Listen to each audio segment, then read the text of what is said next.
హరే కృష్ణ. అందరికీ కూడా మన భాగవత అమృతం కార్యక్రమానికి స్వాగతం అండి. సో కార్యక్రమం మొదలు పెట్టుకునే ముందు ప్రార్థనలు చేద్దాము. ఓం నమో భగవతే వాసుదేవాయ.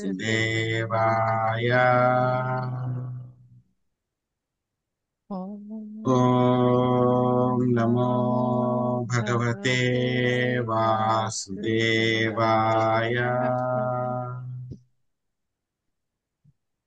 ఓం ఓం నమో భగవతే భగవతే వాసుదేవాయ. వాసుదేవాయ. నారాయణం నమస్కృత్య నరం చైవ నరోత్తమం దేవీం సరస్వతిం వ్యాసం తదో జయముదీరయేత్. శృణ్వతాం స్వకదా కృష్ణ పుణ్యశ్రవణ కీర్తన హృదయంతస్థో హి అభద్రాణి విధునోతి సుహృత్సతాం. నష్టప్రాయేషు అభద్రేషు నిత్యం భాగవత సేవయా భగవతి ఉత్తమ శ్లోకే భక్తిర్భవతి నైష్టికీ. ఓం అజ్ఞానతిమిరాంధస్య జ్ఞానాంజనాశలాకయా చక్షురున్మిళితం యేన తస్మై శ్రీ గురవే నమః. శ్రీ చైతన్యమనోభీష్టం స్థాపితం యేన భూతలే స్వయం రూపా కదా మహ్యం దదాతి స్వపదాంతికం.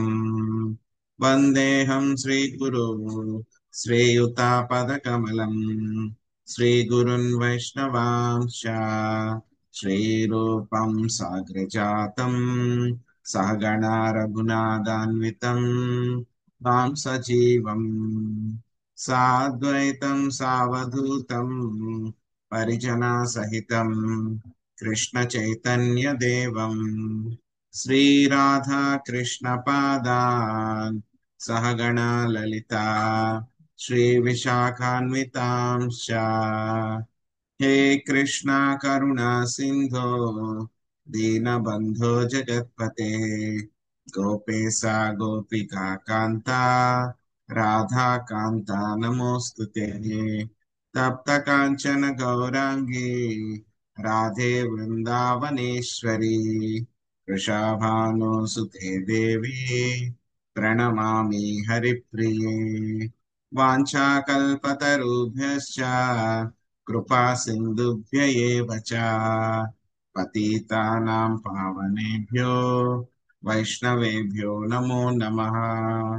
జయ శ్రీ కృష్ణ చైతన్య ప్రభు నిత్యానంద శ్రీ అద్వైత గదాధర శ్రీవాసాది గౌర భక్త వృంద. హరే కృష్ణ కృష్ణ కృష్ణ హరే హరే హరే రామ రామ రామ హరే హరే.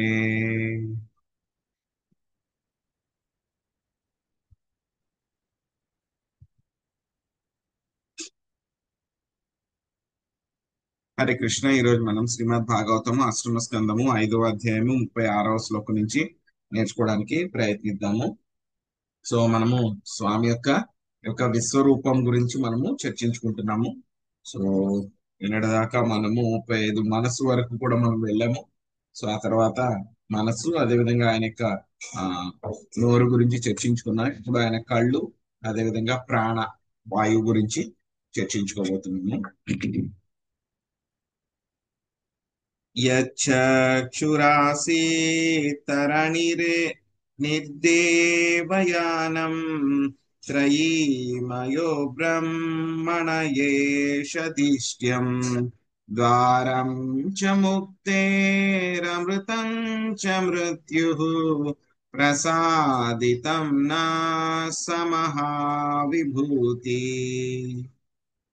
శాంతి మాతాజీ మీరు అనువాదం చదవండి, తర్వాత శశికళ మాతాజీ మీరు భాష్యం చదవండి. హరే కృష్ణ. అచ్చిరాది వర్మ అని పిలువబడు ముక్తిపథమును సూర్యదేవుడు సూచించును. భేదావగాహనకు సూర్యుడే ప్రధాన మూలము. పరతత్వము అర్చింపబడు స్థానము అతడే. ముక్తిద్వారమైన అతడు నిత్య జీవనమునకు మూలము, మృత్యు కారణమును అయ్యున్నాడు. అతడే భగవాన్ నేత్రము. అట్టి మహావిభూతి సంపన్నుడగు దేవదేవుడు మా ఎడ ప్రసన్నుడగుగాక. హరే కృష్ణ ప్రభు. హరే కృష్ణ ప్రభు. భాష్యం. సూర్యదేవుడు దేవతా ప్రధానునిగా పరిగణింపబడను. విశ్వం యొక్క ఉత్తర దిక్కును వీక్షించు దేవతగాను అతడు భావింపబడను. వేద వేదాన వేదావహనకు అతడు సహాయ సహకారమును అందించును. సూర్యుని గూర్చి బ్రహ్మ సంహిత 5.52 యందు ఇట్లు చెప్పబడినది.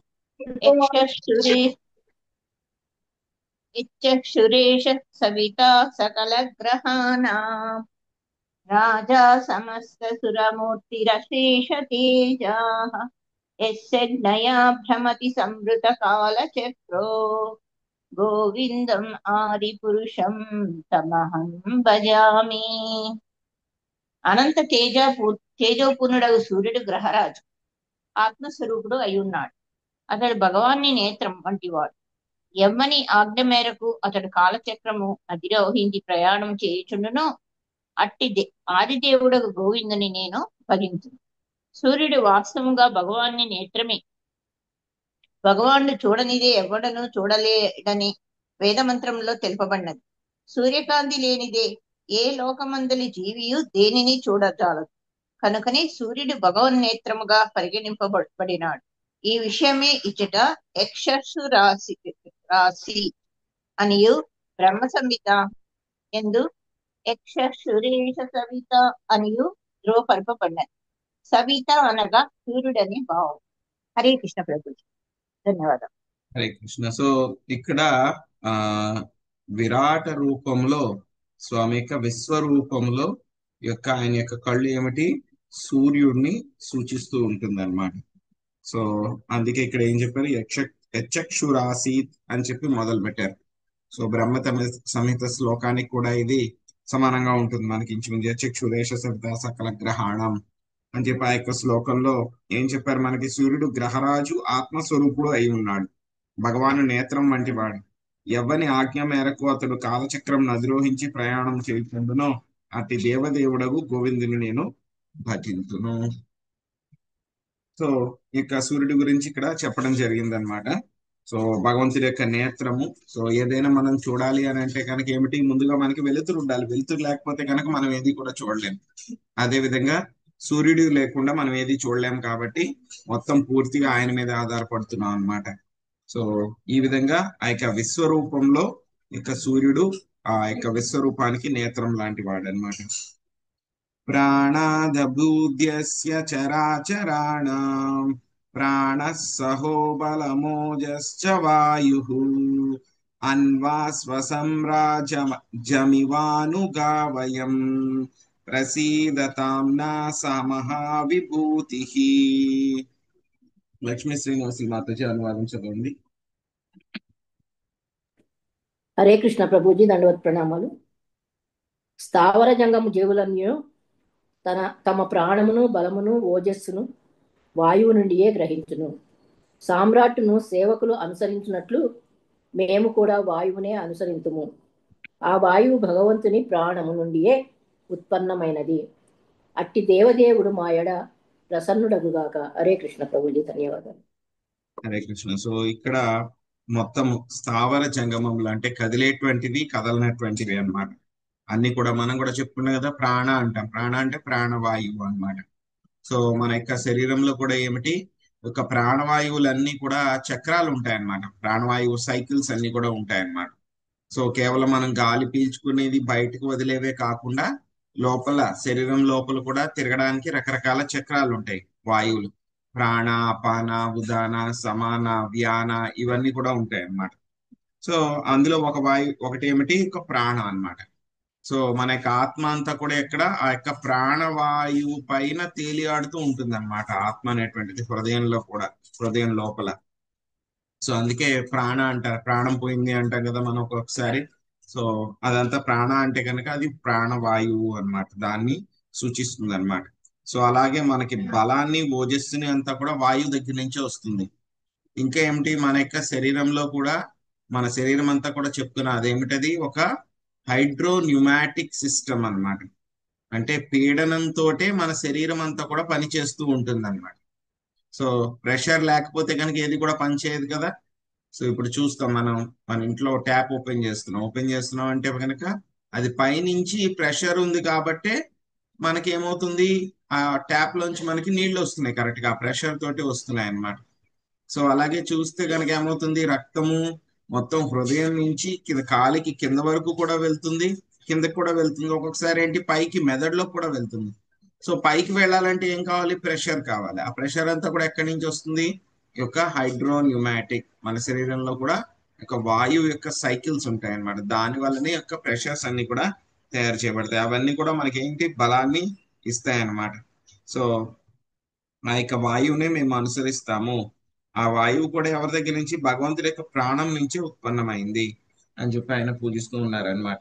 సో ఆ తర్వాత మళ్ళీ 38వ శ్లోకం నుంచి కూడా స్వామి యొక్క రకరకాల అవయవాలు, విశ్వరూపంలో ఉన్నటువంటి రకరకాల అవయవాలు, అవి దేన్ని సూచిస్తాయి అనేటువంటి చెప్తారనమాట. అవేంటో చూద్దాం. శ్రోత్రాదిశో యస్య హృదశ్చఖాని ప్రజజ్ఞిరేకం పురుషస్య నాభ్యా ప్రాణేంద్రియాత్మాసు శరీరకేతః ప్రసీదతాం నాసమహావిభూతి. స్వప్నలత మాత చదవండి. హరే కృష్ణ ప్రభుజీ, ధన్యవాదాలు. పరమశక్తి సంపన్నుడగు దేవదేవుడు మా ఎడ ప్రసన్నుడు అగుగాక. దిక్కులు అతని కర్ణముల నుండి, దేహ చిత్రములు అతని హృదయముల నుండి, ప్రాణేంద్రియ మనస్సులు, దేహమందరి వాయువు, దేహమునకు ఆధారమైన ఆకాశము అతని నాభి నుండి ఉత్పన్నమైనవి. హరే కృష్ణ. బలాన్ మహేంద్రాస్త్రిదశా ప్రసాద మన్యోర్గిశోరిసో దిషణాద్వరించః కేభ్యస్తు ఛందాంశృషయో మేఢ్రతక్కః ప్రసీదతాం నాసమహావిభూతి. సుభారత్మాత చదవండి. హరే కృష్ణ ప్రభుజీ. స్వర్గరాజగు ఇంద్రుడు దేవదేవుని బలము నుండి, దేవతలు అతని ప్రసన్నత నుండి శివుడు, అతని క్రోధము నుండి బ్రహ్మ, అతని బుద్ధి నుండి వేదమంత్రములు, అతని దేహ ఛిద్రముల నుండి ఋషులు ప్రజాపతులు, అతని జననేంద్రియముల నుండి ఉత్పన్నులైరి. అట్టి పరమశక్తి సంపన్నుడు మా ఎడ ప్రసన్నడగుగాక. హరే కృష్ణ. హరే కృష్ణ. సో రకరకాలైనటువంటి విషయాలన్నీ కూడా చెప్తున్నారు. సో ఆయన యొక్క చెవులు ఏమిటి, చెవులు వేటిని సూచిస్తాయి, ఆ యొక్క విశ్వరూపంలో మొత్తము ఆ యొక్క రకరకాలైనటువంటి దిశల్ని సూచిస్తాయి అన్నమాట ఆయన యొక్క చెవులు. ఆయన యొక్క శరీరంలో ఉండేటువంటి ఆ రంధ్రాల్ని సూచిస్తాయి అన్నమాట. ఆయన యొక్క హృదయము శరీరాల్లో ఉండేటువంటి రంధ్రాల్ని సూచిస్తాయి అన్నమాట. ఆయన యొక్క నాభి దేన్ని సూచిస్తుంది అంటే కనుక ఆకాశాన్ని, ఇంద్రియాలు, మనస్సు, మన శరీరం లోపల ఉండేటువంటి గాలి, వీటిలన్నిటిని కూడా సూచిస్తుంది అనమాట. సో అదే విధంగా ఆ యొక్క స్ట్రెంగ్త్ ఏదైతే గనక, ఆ యొక్క విశ్వరూపంలో స్ట్రెంగ్త్ ఏదైతే ఉందో, ఎవరు, ఇంద్రుడు ఆ యొక్క స్ట్రెంగ్త్ కి ప్రతినిధి అన్నమాట. సో అదే విధంగా ఆయనకి ఆనందం కలుగుతుందో, ఆ యొక్క ఆనందం ఏమిటి, దేవతలు అన్నమాట. సో ఆయనకి కోపం నుంచి ఎవరు వచ్చారు, శివుడు వచ్చారు అన్నమాట. ఆ తర్వాత బుద్ధి నుంచి ఎవరు వచ్చారు, బ్రహ్మదేవుడు వచ్చారు. సో ఆ తర్వాత ఆయన యొక్క దేహం యొక్క హోల్స్ అన్నమాట, రంధ్రాల నుంచి ఎవరు వచ్చారు, వేదాలు వచ్చినాయి అన్నమాట. సో అదే విధంగా ఆయన యొక్క జననేంద్రియాల నుంచి ఎవరు వచ్చారు, ప్రజాపతులు, దక్షుడు, మిగతా ప్రజాపతులు అందరూ ఉన్నారు కదా, వాళ్ళందరూ కూడా వచ్చారు అన్నమాట. శ్రీర్వక్షసా పితరశ్చ యాయాసన్ ధర్మస్తనాదితర పృష్ఠతో భూత్ ధైర్యస్య శీర్ష్ణోప్సరసో విహారాత్ ప్రసీదతాం సమహావిభూతి. సుబ్రహ్మణ్య ప్రభు చదవండి. హరే కృష్ణ ప్రభుజీ. లక్ష్మీదేవి అతని వక్షస్థలం నుండి, పితృదేవతలు అతని ఛాయ నుండి, ధర్మము అతని రొమ్ము నుండి, ధర్మమునకు విరుద్ధము అతని వెనుక భాగం నుండి, స్వర్గము అతని శిరస్సు నుండి, అప్సరసలు అతని విహారము నుండి ఉత్పన్నులైరి. అట్టి పరమశక్తి సంపన్నుడగు భగవానుడు మా ఎడ ప్రసన్నుడగుగాక. హరే కృష్ణ ప్రభుజీ. విప్రో ముఖాద్ బ్రహ్మచయస్య గుహ్యం రాజన్య ఆసీద్ భుజయోర్బలం చ ఊర్వోర్విడోజోగ్రి రవేద శూద్రౌ ప్రసీదతాం న సమహావిభూతి. ప్రసన్న మాతాజీ చదవండి. హరే కృష్ణ ప్రభు. బ్రాహ్మణులు మరియు వేద జ్ఞానము అతని ముఖము నుండి, క్షత్రియులు మరియు బలము అతని బాహువుల నుండి, వైశ్యులు మరియు వారి వృత్తిపరమగు జ్ఞానము అతని ఊరుగుల నుండి, వేద జ్ఞాన పరిధిలో లేనట్టు సూతురులు అతని పాదముల నుండి వచ్చి ఉండేది. మహాశక్తి పూర్ణుడగు అతి దేవదేవుడు మా ఎడ ప్రసన్నుడు కాక. Hare Krishna Prabhuji. Thank you. So ఆయన యొక్క వక్షస్థలం నుంచి లక్ష్మీదేవి రావడం జరిగింది. ఆయన యొక్క నీడ నుంచి యొక్క పితృలోక వాసులు వాళ్ళందరూ రావడం జరిగింది. ఆయన యొక్క వక్షం నుంచి ఎవరు యొక్క ధర్మం అనేటువంటిది రావడం జరిగింది. ఆయన యొక్క వెనక భాగం నుంచి అధర్మం అనేటువంటిది రావడం జరిగింది. ఆయన యొక్క తల దేన్ని సూచిస్తుంది అంటే స్వర్గలోకాలను సూచిస్తుంది.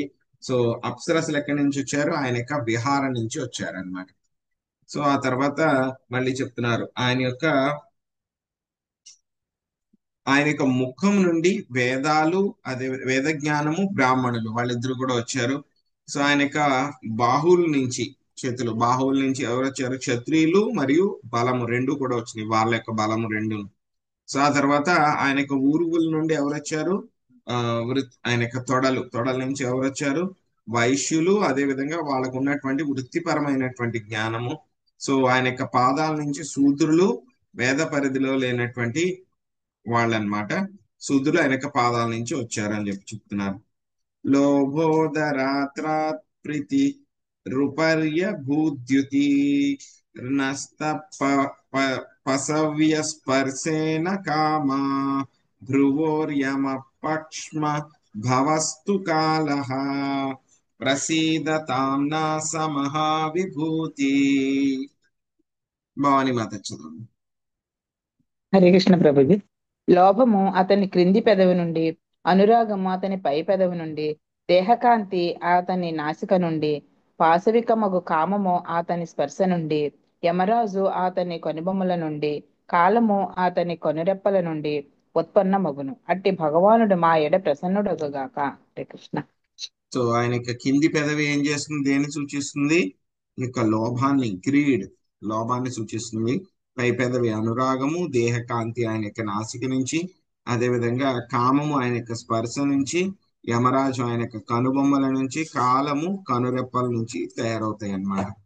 సో ఆ తర్వాత మళ్ళీ యొక్క భౌతిక ప్రపంచాన్ని ఎందుకు మనం వదిలిపెట్టేయాలి అని చెప్తున్నారు ఇక్కడ. ద్రవ్యం వయకర్మ గుణాన్ విశేషం యద్యోగ మాయా విహితాన్ వదంతి యద్దుర్విభావ్యం ప్రబుధా పబాధాం ప్రసీదతాం న సమహావిభూతి. సునీత మాతాజీ అనువాదం చదవండి. భాష్యం శాంతకుమారి మాతాజీ మొదటి పారాగ్రాఫ్ చదవండి. ఆ తర్వాత రాధమ్మ మాతాజీ మాముపేత్య దగ్గర నుంచి చివరి వరకు చదవండి. హరే కృష్ణ ప్రభుజీ. దండోత్తరం. పంచభూతములు, కాలము, సకామ కర్మము, త్రిగుణములు గుణముల వలన తయారైనవి అన్నియును యోగమాయ రచితములని పండితులు పలుకుదురు. కనుకనే ఈ భౌతిక జగత్తు అత్యంత దురవగ్రాహ్యమైనది. కానీ మహావిద్వాంసులు దీనిని తిరస్కరించి ఉన్నారు.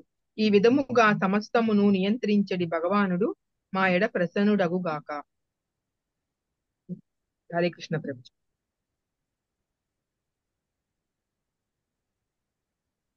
మ్యూట్ లో ఉన్నారు మాత శాంతకుమారి మాత. మ్యూట్ లో ఉన్నారు మాతాజీ. శ్లోకం చెప్పండి ప్రభుజీ, మర్చిపోయినాను. 43 మాతాజీ. 43.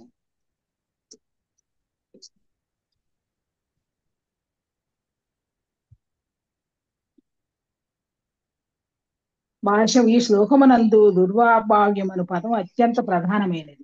భగవంతుని ఏర్పాటు చేయ ప్రకృతి ద్వారా ఈ భౌతిక జగత్తంతో సమస్తము ఎట్లు వనగబడుతున్నదో ఎవరు ఎరుగుదాలరు. మయోధ్యక్షేణ ప్రకృతి సూయతే సచారాచరం అని భగవద్గీత 9.10 తెలుపబడినట్లు వాస్తవమునకు భగవన్ నిర్దేశం అనే సమస్తము జరిగిపోతున్నది. మనం ఇదివరకే తెలుసుకొనగలము, కానీ అది ఎట్లు జరుగుతున్నది అనే విషయం నెరుగుట అత్యంత కఠినం. దేహమునందలి కలాపములు ఎట్లు క్రమబద్ధముగా జరుగుతున్నవనే విషయమైనను మనము తెలుసుకొనగలం. ఈ దేహము చిన్న విశ్వం వంటిది. అట్టి చిన్న విశ్వంలో జరిగేటి విషయాలని మనము ఎరుగుజాలకొనచో పెద్ద విశ్వమందలి కలాపాలను ఎట్లు జరగగలము? నిజమునకి ఈ విశ్వము దురవాగ్రాహ్యమైనది. అయినను ఋషులు ఉపదేశించినట్టుగా, శ్రీకృష్ణ భగవానుడు ఉపదేశించినట్టుగా ఈ భౌతిక జగత్తు దుఃఖాలయం అశాశ్వతమై ఉన్నది. అనగా ఇది దుఃఖస్థానం, తాత్కాలికమైన స్థానం మాత్రమే. కనుక మనుషుడు ఈ జగత్తును వదిలేసి భగవద్ధామానికి ఎడబడను. ఈ భౌతిక జగత్తు దీని కలాపములు దుర్వాగ్రాహ్యములైనచో దీనిని మనం ఎట్టు తిరస్కరించగలము అని లౌకికులు వాదించే అవకాశం ఉన్నది. ఈ ప్రశ్నకు సమాధానం ప్రబుద్ధవాదాదమ్మను పదం ద్వారా వసగబడింది. వేద జ్ఞాన సారంగుతులైన వారు ఈ భౌతిక జగత్తును తిరస్కరించి కనుక మనం కూడా దీనిని తిరస్కరించవలసి ఉంటుంది. ఈ భౌతిక జగత్తు ఏమిటో మనకు తెలియనప్పటికీ విద్యావంతుల ఉపదేశం అనుసరించి, ముఖ్యంగా శ్రీకృష్ణుడి ఉపదేశం అనుసరించి దాన్ని ధ్వజించుటకు మనం సిద్ధపడి ఉండవలను. ఈ విషయం శ్రీకృష్ణుడు భగవద్గీత 8.15 తెలిపాను. మాముపేత్య పునర్జన్మ దుఃఖాలయమశాశ్వతం నాప్నువంతి మహాత్మానః సంసిద్ధిం పరమాం గతాః. భక్తియోగులైన మహాత్ములు నన్ను పొందిన పిమ్మట సంపూర్ణత్వమును వడసిన వారొకటిచే దుఃఖాలయమైన ఈ అనిత్య జగమునకు ఎన్నడూనూ తిరిగి రాదు. ప్రతి ఒక్కడు భగవద్ధామమునకే చేరవలసి ఉన్నది. అదే జీవన పూర్ణత్వం అనబడును. భగవద్ధామమునకు వెడలుట అనగా ఈ భౌతిక జగత్తును తిరస్కరించుట అని భావము. ఈ భౌతిక జగత్తు కలాపములను మనము ఎరుగజాలకున్నప్పటికీ, అనగా అవి మనకు లాభదాయకమైనను లేదా కష్టకారకమైనను భగవద్ ఆదేశమును అనుసరించి మనం ఈ జగత్తును తిరస్కరించి భగవద్ధామమునకు వెడలవలసి ఉండదు. హరే కృష్ణ. Thank you Prabhuji. నమోస్తు తస్మా ఉపశాంత సక్తయే స్వరాజ్య లాభ ప్రతిపూరితాత్మనే గుణేషు మాయారచితేషు వృత్తిభిః వ్యాసజ్యమానాయ సభస్వదూతయే. చంద్రమాతజీ అనువాదం చదవండి. లక్ష్మీ నాగేశ్వరి మాతజీ భాష్యం చదవండి. ఎన్నో శ్లోకం ప్రభుజీ? హరే కృష్ణ. 44.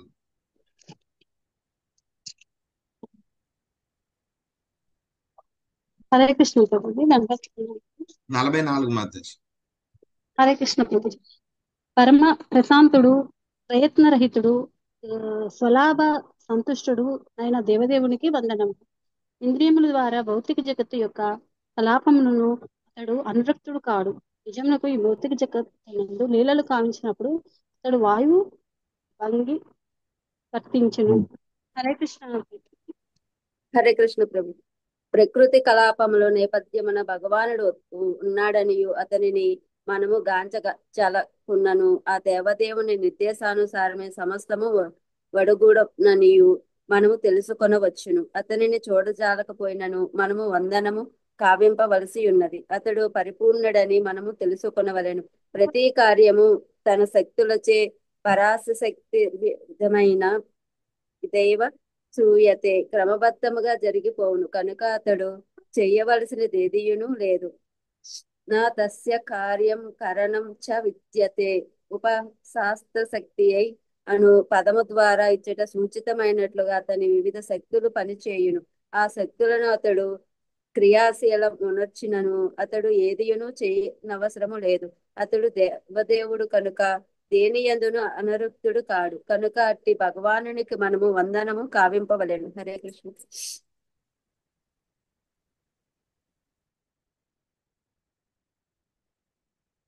తత్వం నో దర్శయాత్మానమస్మతః కరణగోచరం ప్రపన్నానాం దిదృక్షూణాం సస్మితం తే ముఖాంబుజం. అడపసిద్ధ మాతాజీ భాష్యం అనువాదం చదవండి. ఓ దేవదేవ, మేము నీకు శరణాగతులము అయినను నిన్ను మేము చూడగోరి ఉన్నాము కనుక నీ ఆది రూపమును దరహాస ముఖ పద్మమును మాకు చూపి మా ఇతరేంద్రియములు అవగతమగునట్లు చేయుము. భాష్యము. దరహాస ముఖ పద్మమును గూడిన ఆది రూపమునే భగవంతుని భక్తులు సదా చూడగోరి యుందురు. నిరాకార తత్వమును అనుభూతమనర్చుకొనుట అనుభూతమనర్చుకొనుట ఎందు వారికి అభిరుచి ఉండదు. భగవానునికి సాకార నిరాకార తత్వములు రెండునూ ఉన్నవి. నిరాకారవాదులకు భగవానుని సాకారత్వమును కూర్చిన జ్ఞానము ఉండదు. కానీ బ్రహ్మదేవుడు అతని పరంపరలో ఉన్నవారు శ్రీకృష్ణ భగవానుని స్వీయ రూపమైన చూడగోరుదురు.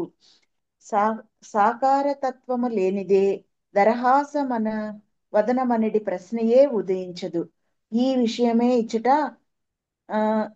సస్మితం తే ముఖాంబుజం అను పద సమూహముచే స్పష్టముగా సూచింపబడినది. బ్రహ్మ సాంప్రదాయము అంటే వైష్ణవ సాంప్రదాయము నందున్నవారు సదా దర్శనమునే కోరుకొనెదరు. వారు భగవానుని సాకారత్వమునే కొనగోరెదరు కానీ నిరాకార తత్వమును కాదు. అస్మత్కరణ గోచరం అని ఇచ్చట స్పష్టముగా తెలుపబడినట్లు శ్రీకృష్ణ భగవానుని స్వీయ రూపము మన ఇంద్రియములకు ప్రత్యక్షముగా అనుభూతము కాగలదు. హరే కృష్ణ. హరే కృష్ణ. సో మనకి 43వ శ్లోకంలో ఇక భౌతిక ప్రపంచాన్ని మనము ఏం చేయాలి? మనము దీన్ని పట్టుకుని మనం వేలాడకూడదు. ఇక భౌతిక ప్రపంచాన్ని మనం తిరస్కరించాలి అనేటువంటి విషయం చెప్తున్నారు. ఎందుకు తిరస్కరించాలి అంటే కనుక భౌతిక ప్రపంచం అంతా కూడా ఏమిటి? పంచమహాభూతాలు. So earth, water, air, fire, sky. So భూమి, నీరు, గాలి, వాయువు, ఆకాశము వీటితో తయారైంది. ఆ తర్వాత ఇంకా కాలము, సకామకర్మలు, త్రిగుణములు, గుణములు ఇవన్నీ కూడా ఏమిటి? యోగ మాయా రచితములు, మాయ చేత తయారు చేయబడినవి. ఇవన్నీ కూడా ఎలా ఉంటాయి అంటే కనుక చాలా చాలా క్లిష్టంగా ఉంటాయి అన్నమాట. చాలా కాంప్లెక్స్ గా ఉంటాయి. సో అసలు మనము తెలియదు మన యొక్క శరీరంలో కూడా ఇవన్నీ కూడా ఉన్నాయి అని చెప్పేసి. సో మనకు తెలియదు. సో ఆ విధంగా ఇవన్నీ కూడా తయారవుతాయి అన్నమాట. సో దీన్ని అర్థం చేసుకోవడం అనేటువంటిది చాలా చాలా కష్టం. సో అర్థం చేసుకోవడం ఎంత కష్టం అయితే కనుక దీన్ని దాటి బయటికి వెళ్ళడం అనేటువంటిది ఇంకా ఇంకా కష్టం అన్నమాట. ఎంత కష్టము అని అంటే కనుక మనము చదువుకుని ఉంటాం చరిత్రలో. సో ఇక్కడ అండమాన్ జైలు గురించి చదువుకుని ఉంటాం. సో ఎంత కష్టంగా ఉండేదంటే కనుక అండమాన్ జైల్లో అక్కడి నుంచి ఇంకా తప్పించుకోవడం అనేటువంటిది ప్రాక్టికల్లీ ఇంపాసిబుల్ అన్నమాట. ఎవరైనా అక్కడికి వెళ్ళారంటే కనుక ఇంకంతే, వాళ్ళ జీవితాంతం అక్కడ ఉండాల్సిందే. బతకడం లేకపోతే చనిపోవడం మొత్తం అంతా కూడా అక్కడే జరుగుతాయి. ఇంకా మళ్ళీ వాళ్ళు ఇంకా తిరిగి రావడం అని ఉండదు మెయిన్ ల్యాండ్కి అన్నమాట. సో ఎందుకంటే కనుక ఎవరైనా సరే ఆ జైలు గోడలు అవన్నీ కూడా తప్పించుకున్నా సరే ఎక్కడి దాకా రాగలుగుతారు? సముద్రం దాకా రాగలుగుతారు. సో అక్కడ ఎలా ఉంటుంది? ఆ యొక్క సముద్రం అనేటువంటిది బంగాళాఖాతం చాలా పెద్దగా ఉంటుంది. సో ఎవరైనా ఒక ఖచ్చితంగా ఓడ ఏమైనా ఎక్కించుకుని వెళ్ళకపోతే కనుక ఎవరు ఆ సముద్రాన్ని దాటలేరు. సో అలాగే మన యొక్క భౌతిక ప్రపంచం కూడా మనం చెప్పుకున్నాం. ఆ యొక్క భౌతిక ప్రపంచం ఎలా ఉంటుంది? సో దాంట్లో రకరకాల పొరలు ఎలా ఉంటాయి? సో ఫస్ట్ భూమి పొర, గాలి, ఆకాశము, ఆ తర్వాత మళ్ళీ ఏముంటాయి? ఈ యొక్క సటిల్ పొరలు అన్నమాట. గాలి, ఆకాశం ఇవన్నీ కూడా అయిపోయిన తర్వాత మళ్ళీ మనస్సు, బుద్ధి, అహంకారం, ఈ పొరలన్నీ కూడా ఉంటాయి. ఎలా అయితే ఉల్లిపాయకి పొరలు ఉంటాయో అదే విధంగా ఈ పొరలన్నీ కూడా ఉంటాయి. ఇంకా ఏం చెప్పుకున్నాము? ప్రతి పొర కూడా అంతకు ముందు లోపల ఉన్న దానికంటే కూడా 10 రెట్లు ఎక్కువగా ఉంటుంది. సో ప్రాక్టికల్ గా ఏంటి అని మనం చూస్తే కనుక ఒక విశ్వానికే ఇన్ని పొరలు ఉంటాయి. అటువంటి విశ్వాలు ఎన్నో ఎన్నో ఉంటాయి ఇంకా భౌతిక ప్రపంచంలో. సో మన యొక్క ప్రయత్నంతో మనం దీన్ని దాటి బయటికి వెళ్ళడం అనేటువంటిది జరగని పని.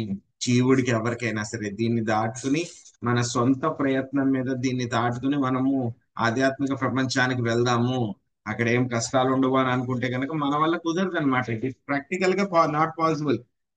అందుకే ఏమన్నారు?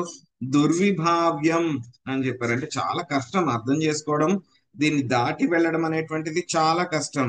స్వామి కూడా భగవద్గీతలో అదే చెప్పారు, మయాధ్యక్షేణ ప్రకృతి సూయతే సచరాచరం హేతునానేన కౌంతేన జగద్విపరి వర్తతే. సో మొత్తం స్వామి యొక్క ఆధ్వర్యంలోనే యొక్క భౌతిక ప్రపంచము, ప్రకృతి త్రిగుణాలు అన్ని కూడా ఆయన యొక్క ఆధ్వర్యంలోనే జరుగుతూ ఉన్నాయి మొత్తం అంతా కూడా. సో ఆయన యొక్క ఆజ్ఞ లేనిదే చిన్న గడ్డిపోచ కూడా కదలదు, పర్మిషన్ లేనిది చిన్న గడ్డిపోచ కూడా కదలదు అనమాట. సో అంతెందుకు చెప్పండి, గడ్డిపోచ అవన్నీ కూడా కాదు, మన శరీరంలోనే ఎన్నో ఎన్నో యాక్టివిటీస్ జరుగుతూ ఉంటాయి. గుండె కొట్టుకుంటూ ఉంటుంది, రక్తం ప్రసరిస్తూ ఉంటుంది, మనం ఆహారం తీసుకుంటూ ఉంటాము, తీసుకున్న ఆహారంలోంచి శక్తి తయారవుతుంది, రక్తం ప్రవహిస్తుంది, గాలి తీసుకుంటూ ఉంటాం, మనము గాలి పీలుస్తూ ఉంటాం, ఆక్సిజన్ అన్ని చోట్లకి వెళ్తుంది. సో ఇప్పుడే చెప్పుకున్నాం మనం, మన శరీరం లోపల కూడా చాలా సైకిల్స్ అన్ని కూడా ఉంటాయి, గాలి సైకిల్స్ అన్నమాట, వాయువు యొక్క సైకిల్స్, అపాన ఉదాన సమాన వ్యాన ఇవన్నీ కూడా ఉంటాయి. సో కనీసం మనం కన్ను రెప్పలు మూసి తెరవాలన్నా సరే దానికి కూడా ఒక లోపల ఒక మెకానికల్ ప్రాసెస్ జరుగుతుంది అనమాట. సో మన యొక్క శరీరం కూడా ఏంటి, ఒక చిన్న విశ్వం లాంటిది అనమాట. సో బయట జరిగే విషయాలను పక్కన పెట్టండి, మన శరీరంలో ఏం జరుగుతుందని కూడా మనకు తెలియదు. మన ఆహారం తీసుకుంటున్నాము, ఆహారం ఎలా డైజెషన్ అవుతుంది మనకి, ఎలాగ మనము ఆహారాన్ని జీర్ణం చేసుకుంటున్నాం అంటే మనకు తెలీదు. ఏవో లోపల ఏవో ప్రాసెస్లు జరిగిపోతాయి, కెమికల్ ప్రాసెస్, రకరకాల యాసిడ్స్ అవన్నీ పోస్తుంది, చిన్న పేగులోంచి వెళ్తుంది, పెద్ద పేగులోంచి వెళ్తుంది, చివరికి వెళ్ళేసరికి ఏమవుతుంది, వ్యర్థం తప్పితే కనుక మిగతావన్నీ కూడా బాడీ తీసేసుకుంటుంది అనమాట. ఇవన్నీ ఎలా జరుగుతున్నాయి ప్రాసెస్ అని చెప్పి మనకి ఏమైనా తెలుసా? మనం ఏమైనా మధ్యలోకి వెళ్ళి ఏమైనా యాడ్ చేస్తున్నామా? ఏమీ చేయట్లేదు, దానంతటా అవే జరుగుతూ ఉన్నాయి అవన్నీ కూడా. ఒక్కటి మాత్రం తెలుస్తుంది, ఒకవేళ కనుక ఏమైనా ప్రాబ్లం వస్తే మాత్రం మనకు తెలుస్తుంది.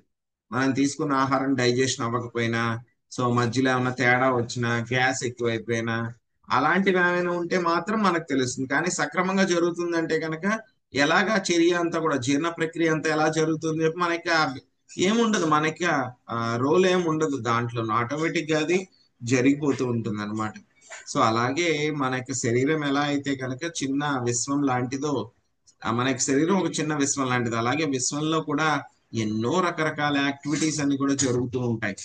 సూర్యుడు ఉదయించడము, సూర్యుడు అస్తమించడము, ఆ తర్వాత రకరకాల గ్రహాలన్నీ కూడా తిరుగుతూ ఉండడము, రకరకాల ప్రదేశాల్లో తిరుగుతూ ఉండడము, అదేవిధంగా జీవుడు మరణించడము, మళ్ళీ పుట్టడము, పెరగడము, ఇవన్నీ కూడా ఎలా జరుగుతున్నాయి, ఆటోమేటిక్ గా జరిగిపోతున్నాయి. ఇవన్నీ కూడా స్వయం చాలితంగా ఆటోమేటిక్ గా జరుగుతున్నాయి. కానీ జరుగుతున్నాయి అని అంటే కనుక దాని అంతటికీ వెనకాల శ్రీకృష్ణ భగవానుడి యొక్క శక్తి ఉంది.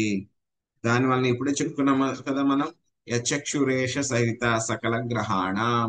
సో మేఘాలు వర్షాలు కురిపిస్తూ ఉన్నాయన్నా, గాలి చక్కగా వీస్తూ ఉందన్నా, మనకి ఎండ వెలుగు ఇవన్నీ కూడా వస్తూ ఉన్నాయి, ఇవన్నీ కూడా సక్రమంగా మనకు వస్తున్నాయి, టైం టు టైం వస్తున్నాయి, పంటలు పండుతున్నాయి భూమిలో, ఇవన్నీ కూడా జరుగుతున్నాయి అంటే కనుక అవన్నీ కూడా ఎవరి వల్ల, ఈ యొక్క దేవతలందరూ కూడా చేస్తున్నారు. ఎవరి భయం వల్ల చేస్తున్నారు అవన్నీ కూడాను, అది ఆ యొక్క గోవిందుడి యొక్క భయం వలన అవన్నీ కూడా చేస్తున్నారు.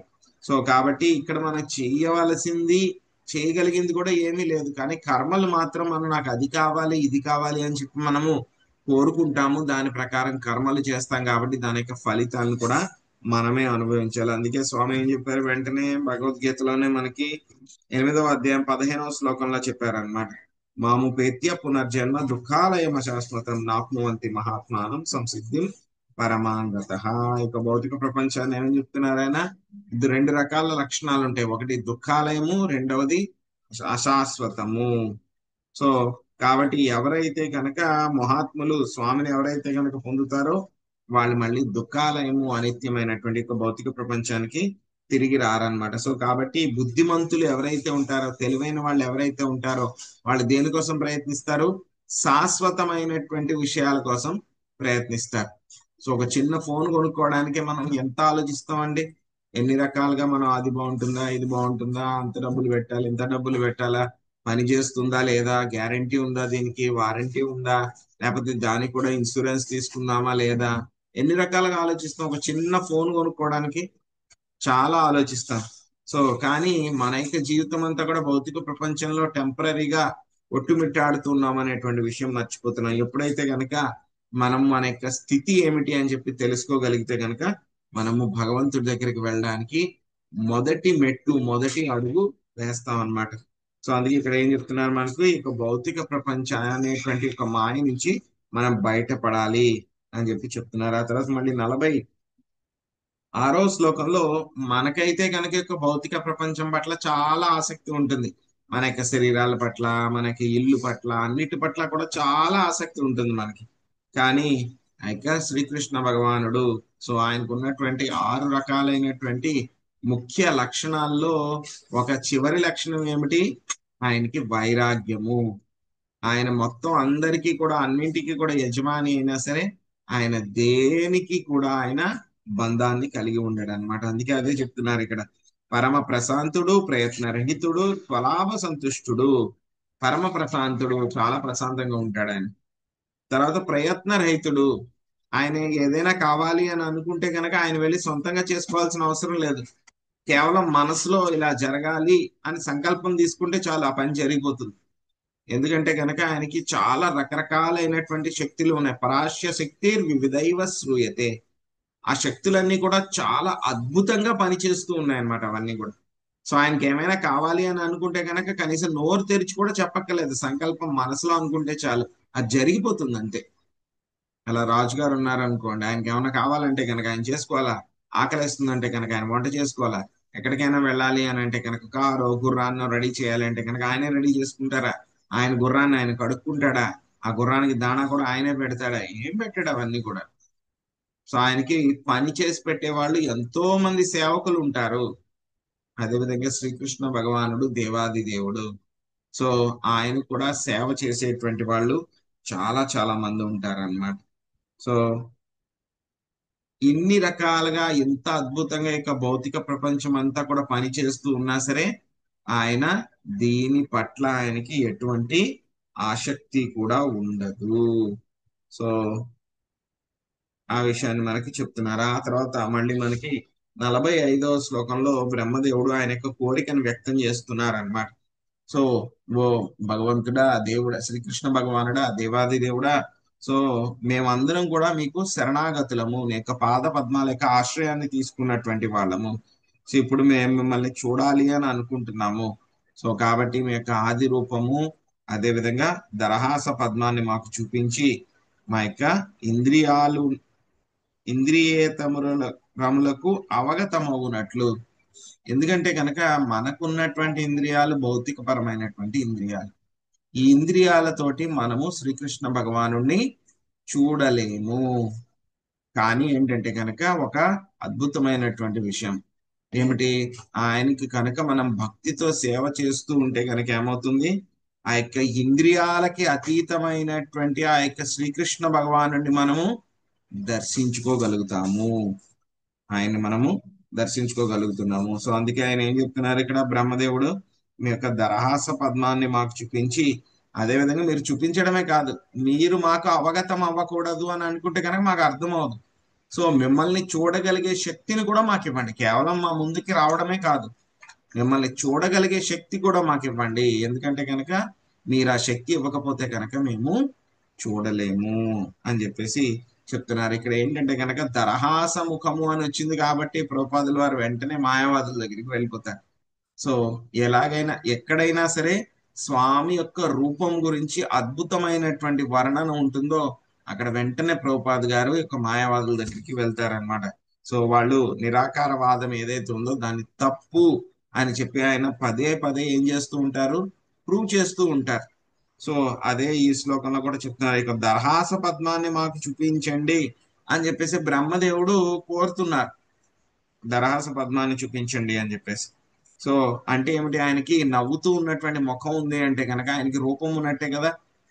సో ఇక భక్తులకి తెలుసు అనమాట, శ్రీకృష్ణ భగవానుడికి 2 రూపాలు ఉంటాయి, ఒకటి విశ్వరూపం ఉంటుంది, 2 ఆయనకి సాకార రూపం కూడా ఉంటుంది అనేటువంటి విషయం తెలుసు.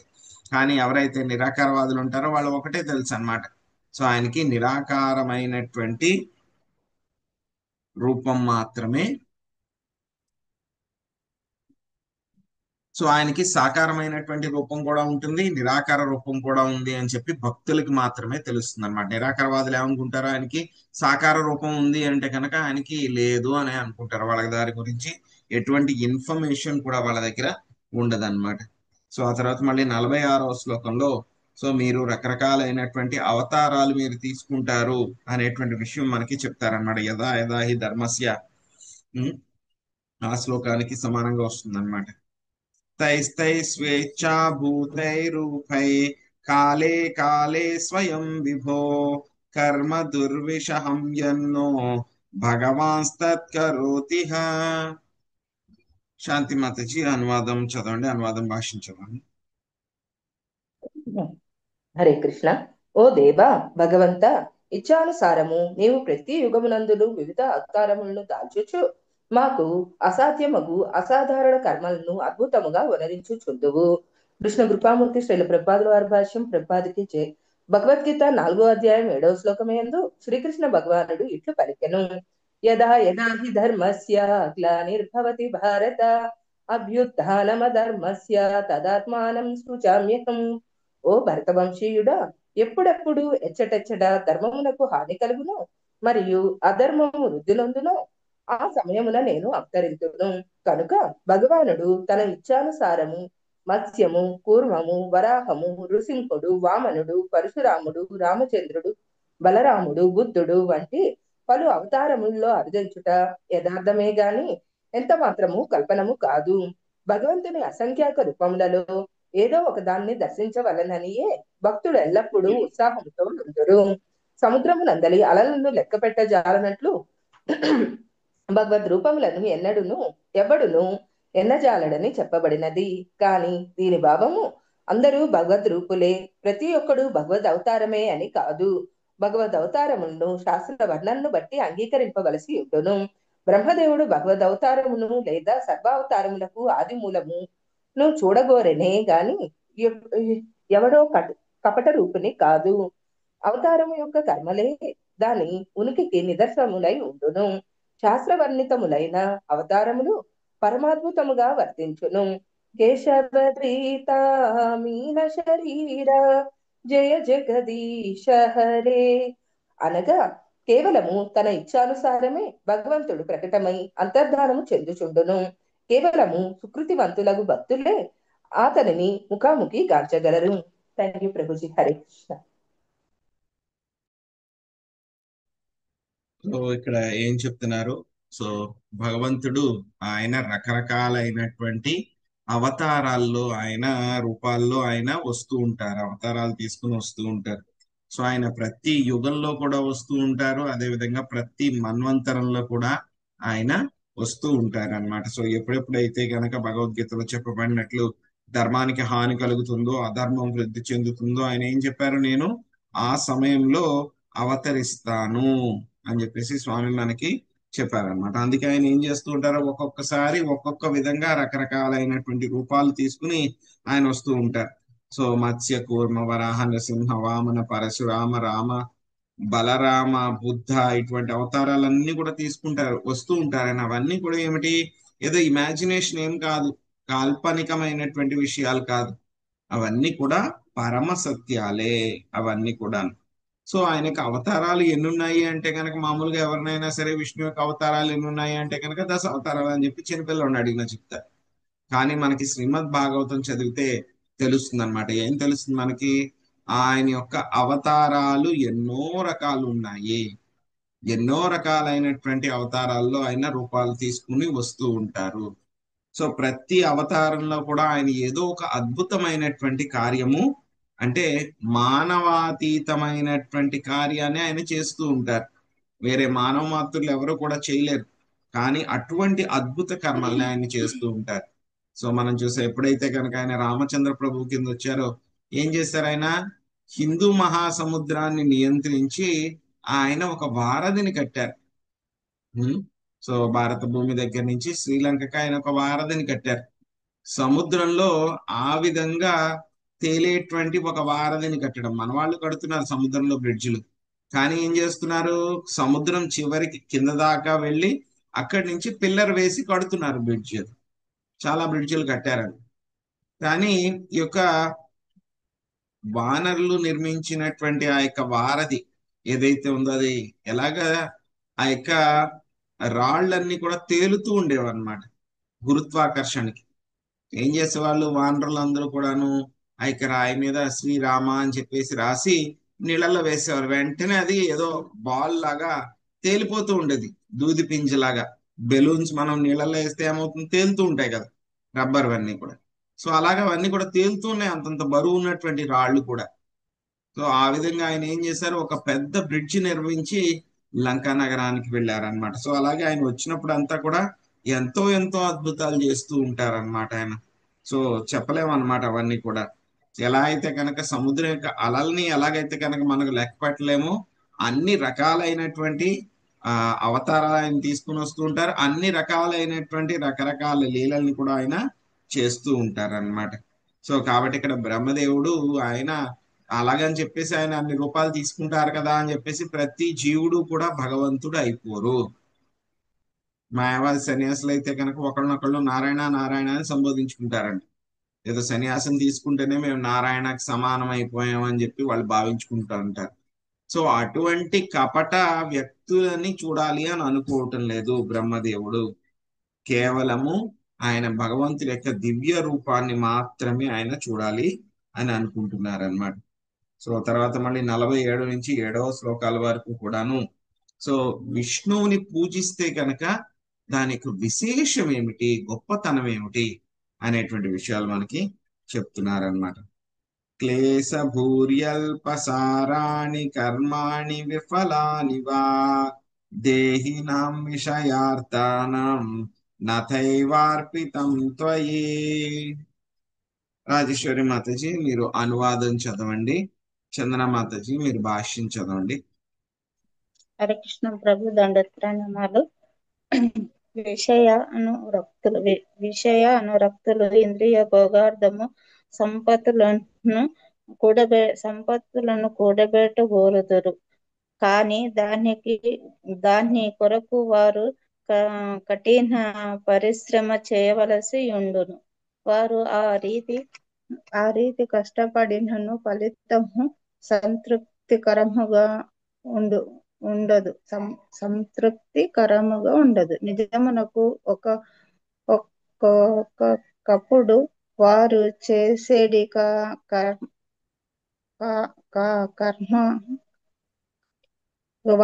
వారు చేసేది కార్యములు నిరసనమే కలిగించును. కానీ భగవత్ సేవకే జీవితమును అంకితము కావించిన భక్తులు మాత్రము ఎక్కువ కష్టపడకుండానే గణనీయమైన ఫలితమును సాధింపగలరు. ఆ ఫలితము వారి అంచనాలని మించిపోయి ఉండును. హరే కృష్ణ ప్రభుదా. హరే కృష్ణ ప్రభు. శ్రీల ప్రసాద్ వారి భాషను శ్రీల ప్రసాద్ వారికి కృష్ణ చైతన్యోద్యమమున హరినామ సంకీర్తనోద్యమున భగవత్ సేవకు తమ జీవితంలో అంకితం కావించిన భక్తులు అతిగా కష్టపడకుండానే పుష్కలంగా భగవత్ సేవ అవకాశం పొందగలుగుటకు మనము అనుభవపూర్వకంగా గాంచవచ్చును. విజయమునకు ఈ ఉద్యమము కేవలము 40 రూపాయలతోనే ఆరంభపడినది. కానీ ఇప్పుడు దీనికి 40 కోట్లకు పైగా ఆస్తులు సమకూడినవి. పైగా ఈ సంపత్తు అంతయు కేవలం 8 లేదా 10 సంవత్సరములలో వృద్ధి చెందినవి. ఇంత వేగంగా వృద్ధి చెందేది వ్యాపారము ఏ లౌకికుడు ఊహింపజాలడు. అంతేగాక అతడు సంపాదించిందంతయు తాత్కాలికము, కొన్ని మార్లు నిరాశజనకము అయ్యుండను. మా కృష్ణ చైతన్యోద్యమంలో లౌకికలలో ప్రాచుర్యం పొందలేదు. ఏలయనగా మేము అక్రమ సంబంధము, మాంసాహారము, జూదమును, మత్తు పదార్థ స్వీకరణను కలదని ఉపదేశించేదము. ఇట్టి నియమములను కట్టుబాటును వారు ఎంత మాత్రము చెప్పరు. అయినను ఎందరు శత్రువులు ఉన్నప్పటికీ మా సంకీర్తనోద్యమము ఎటువంటి అవరోధములు లేకుండా ముందుకు సాగుచున్నది. భక్తులు తమ ప్రాణమును శ్రీకృష్ణ పాదారవిందమును చెంత అర్పించి ప్రచారమును కొనసాగించినచో ఈ ఉద్యమం ఎవరును ఆపజాలరు. ఇది నిరవధికంగా ముందుకు సాగగలదు. హరే కృష్ణ. హరే కృష్ణ ప్రభు. హరే కృష్ణ. నావమా కర్మ కల్పోపి విఫలా ఈశ్వరార్పిత కల్పతే పురుషస్యైవ సహ్యాత్మా దయితో హితః. హైమా భువనగిరి మత్తచి మీరు మొదటి పారాగ్రాఫ్ అంటే అనువాదము, ఆ తర్వాత భాషల్లో మొదటి పారాగ్రాఫ్ చదవండి. ఆ తర్వాత పార్వతి మత్తచి మీరు రెండో పారాగ్రాఫ్ చదవండి. రెండో పారాగ్రాఫ్ ఒక నిమిషం. ఆ హరే రెండో కృష్ణ పారాగ్రాఫ్ ప్రభుజీ. నుంచి చివరి వరకు చదవండి. హరే కృష్ణ ప్రభుజీ. భగవదర్పితమగు కర్మలు అల్ప పరిమాణములలో వనరింపబడినను ఏనాడును వృధా కావు. పరమ జనకుడైన భగవానుడు సహజముగానే జీవుల ఎడ పరమ ప్రేమమును కలిగినవాడు. వారి శుభము కొరకు వర్తించుబాడునై ఉండును. భాష్యము. భగవద్గీత 2.40 యందు శ్రీకృష్ణ భగవానుడు స్వల్పమప్యస్య ధర్మస్య త్రాయతే మహతో భయాత్ అని పలికెను. అనగా అత్యంత ముఖ్యమైన ఈ ధర్మమును భక్తి యోగము అల్ప పరిమాణములలో వనరించినను గొప్ప ఫలమును వసగగలదు. భగవంతునికి వనర్చిన అల్పమైన సేవయైనను జీవుని మహాప్రమాదము నుండి రక్షించిన వైనములు ప్రపంచ చరిత్రలో ఎన్నియో కలవు. ఉదాహరణకు దేవదేవుడు అజామిలుని నరకమున పడుట అనడి ఘోర ప్రమాదం నుండి రక్షించెను. అజామిలుడు జీవితాంతమున నారాయణ నామమును ఉచ్చరించుట చేత రక్షింపబడును. నిజమునకు అతడు నారాయణ నామమును ఉద్దేశపూర్వకముగా ఉచ్చరించలేదు. ఆ సమయమున అతడు నారాయణ నామధేయుడకు తన చిన్న పుత్రుని మాత్రమే పిలిచి ఉండెను. అయినను నారాయణుడు ఆ నామస్మరణను గంభీరముగా గైకొనెను. అందువలన అజామిలుడు తన జీవితాంతమున నారాయణ స్మరణము వలన కలిగడి ఫలితమును సాధింపగలిగెను. అంతే నారాయణ స్మృతి. ఎవరైనా నారాయణ, కృష్ణ, రామ నామములను జీవితాంతమును స్మరించగలిగినచో శీఘ్రమే భగవద్ధామమును చేరగలడు. హరే కృష్ణ ప్రభుజీ. Thank you Prabhuji. హరే కృష్ణ. నిజమునకు శ్రీకృష్ణ భగవానుడే మన ప్రేమ లక్ష్యమై ఉన్నాడు. ఈ భౌతిక జగత్తులో ఉన్నంత వరకు మనకు ఎన్నియో కోరికలు కలుగుచుండును. కానీ భగవంతుని సన్నిధికి చేరినంతనే మనము పరిపూర్ణులమై పూర్ణ సంతృప్తిని పడయగలము. తల్లి ఒడిలోని చేరిన బాలుడు వెంటనే సంతృప్తుడవుటతో దీనిని పోల్చవచ్చును. భక్త ధ్రువుడు తపస్సు ద్వారా ఏదో కొంత భౌతిక లాభమును పొందగోరి అడవి కేగినను భగవద్దర్శనము అయినంతనే స్వామి నాకెట్టి వరములు వలదు, నేనిప్పుడు పూర్ణ సంతుష్టుడనైతిని అని పలికెను. ఒకవేళ ఎవడేని భగవత్ సేవ ద్వారా కొంత భౌతిక లాభమును పొందగోరినను కఠిన పరిశ్రమ లేకుండగానే దానిని అత్యంత సులభముగా పడేయగలదు. కనుకనే శాస్త్రము భాగవతము 2.3.10 ఇట్లు ఉపదేశించుచున్నది. అకామ సర్వ కామో మోక్ష కామ ఉదారది తీవ్రేణి భక్తి యోగేన యజతే పురుషం పరం. మనుజుడు సమస్తమును వాంఛించినను, దేనిని కోరుకున్నను లేదా సాయుధ్య ముక్తిని కోరినను భక్తియుక్త సేవ ద్వారా శ్రీకృష్ణుని సేవించినప్పుడే బుద్ధిమంతుడని పిలువబడును. మనుజుడు భౌతిక వాంఛలను కలిగి ఉన్నను భగవత్ సేవ ద్వారా తాను కోరినన్నిటినీ నిస్సందేహముగా పడేయగలదు. Hare Krishna Prabhuji. Thank you Prabhuji. So 47, 48 శ్లోకాల్లో సో యొక్క కర్మీస్ అదేవిధంగా భక్తులు వేటి కోసం ప్రయత్నిస్తారనేటువంటి విషయాలు చెప్తున్నారు అన్నమాట. సో ఈ యొక్క కర్మీస్ ఏం చేస్తూ ఉంటారు, వాళ్ళకి ఇంద్రియ భోగార్థం కోసం రకరకాల కఠోర శ్రమలు చేస్తూ ఉంటారు. సో రకరకాల సంపత్తులన్నీ కూడా కూడబెడుతూ ఉంటారు. సో వాళ్ళు అనుకుంటారు నేను అంతా కూడబెట్టుకుని రెడీ చేసి పెట్టుకుంటాను, ఏదో ఒక రోజు అప్పుడు నాకేమవుతుంది, నేనేం పని చేయక్కర్లేదు, అప్పుడు నేను ఎంజాయ్ చేస్తాను అని చెప్పని అనుకుంటారు అన్నమాట. సో ఏమవుతుంది, నిజంగానే వాళ్ళు భగవంతుడి యొక్క దయ వలన యొక్క ధనాన్ని కూడబెట్టినా సరే ఆ తర్వాత వాళ్ళు ఎంజాయ్ చేయగలుగుతారా లేదా అనేటువంటిది ప్రశ్నార్థకం అన్నమాట. సో ఎంజాయ్ చేయాలంటే కూడా వాళ్ళకి భగవంతుడి యొక్క పర్మిషన్ కావాలి, పరమాత్మ యొక్క పర్మిషన్ కావాలి, లేకపోతే ఎవరు కూడా ఏమీ ఎంజాయ్ చేయలేరు అనమాట. సో కానీ భక్తులకైతే కనుక ఏమవుతుంది, భగవంతుడి యొక్క సేవలో మొత్తం పూర్తిగా వాళ్ళు వాళ్ళ యొక్క జీవితాన్ని అంకితం చేసేస్తారు వాళ్ళు. సో కానీ ఒక్కొక్కసారి ఏమవుతుంది, వాళ్ళు కొంచెం వాళ్ళు ఎఫర్ట్ పెట్టినా సరే రిజల్ట్స్ ఎలా వస్తాయి, చాలా బ్రహ్మాండంగా అనమాట. వాళ్ళు కూడా ఆశించరు అనమాట, అంతలాగా రిజల్ట్స్ వచ్చేస్తాయి అన్నమాట ఒక్కొక్కసారి. సో అది విష్ణువుని పూజించడం యొక్క గొప్పతనం అన్నమాట. సో ఆ తర్వాత మనకి ఇదే వస్తుంది భగవద్గీతలో కూడా, మనకి స్టార్టింగ్ లోనే చెప్పారు, స్వల్పమప్యస్య ధర్మస్య త్రాయతే మహతో భయాత్. యొక్క భక్తి అనేటువంటిది ఏమిటి అంటే కనుక, ధర్మం అనేటువంటిది ఏమిటి అంటే కనుక, ఎంత చిన్నగా చేసినా సరే ఏమవుతుంది, మనల్ని ఎంతో పెద్ద పెద్ద ఘోరమైనటువంటి ప్రమాదాల నుంచి ఇది రక్షిస్తూ ఉంటుంది అన్నమాట.